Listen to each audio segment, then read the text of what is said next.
Thanks. Dakota 615, joined right now by Mercyhurst University Senior Political Analyst Dr. Joe Morris, of course, coming off last night's President Trump's speech to a joint session of Congress. And this was a long one, I believe the longest ever, perhaps, speech to Congress. And a lot of coverage, Joe. We're talking tariffs, we're talking immigration, draining the swamp, the economy, all of it up for discussion last night. Yeah, and the thing about all those issues is Donald Trump was on the right side of public opinion. They're very popular issues.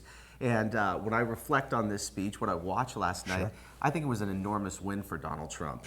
He said absolutely nothing that wasn't popular. And he's going to, I think, really benefit from this, laying a foundation for an agenda going forward. And talk about some of those specifics. The tariffs seem to be getting a lot of the attention right now. We're getting some reaction from local businesses, kind of worried about what the impact of these tariffs are going to be. And I know you're a political guy, not so much an economist, but where do you think all of this tariff talk's headed? Yeah, you know, tariffs over the long run tend to be really damaging to economies. And if there was one kind of dark spot in what Donald Trump had to say last night, it was the fact that he didn't prepare Americans enough for what's coming.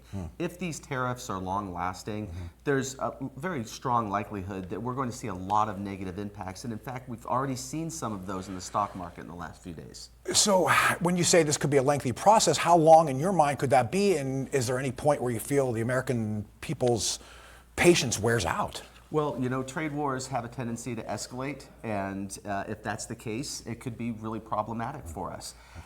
American patience, I think, is very short on this issue. One of the reasons Donald Trump was elected is that Americans perceived that the economy wasn't doing as well. And if we're finding that we're struggling again, it's going to be problems for him down the road. All right, Elon Musk got shouted out by the president. Of course, his Department of Government Efficiency still doing its work.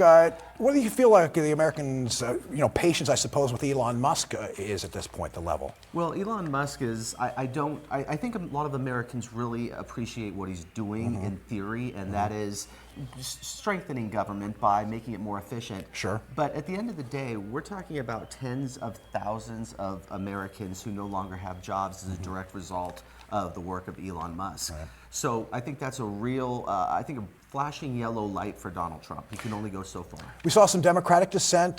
Texas congressman kicked out of the event last night. Is there anything the Democrats can do at this point to even slow down what they feel Donald Trump is doing harmful in their minds to the country? Yeah, I think they're off to a good start with Alyssa Slotkin's speech last night, the Democratic response to Donald Trump's speech. And that is to focus on kitchen table issues, the issues that matter to Americans on a day-to-day basis. And as wonderful as some of the initiatives that the Democrats have pushed in recent years are, they're increasingly unpopular with Americans. So if the Democrats decide to take a track that is outlined by Senator Slotkin, I think that would be really wise for them in terms of their opposition to Trump. He is Dr. Joe Morris, Mercyhurst University Senior Political Analyst. As always, we appreciate your input on everything going on in Washington and beyond. Anytime.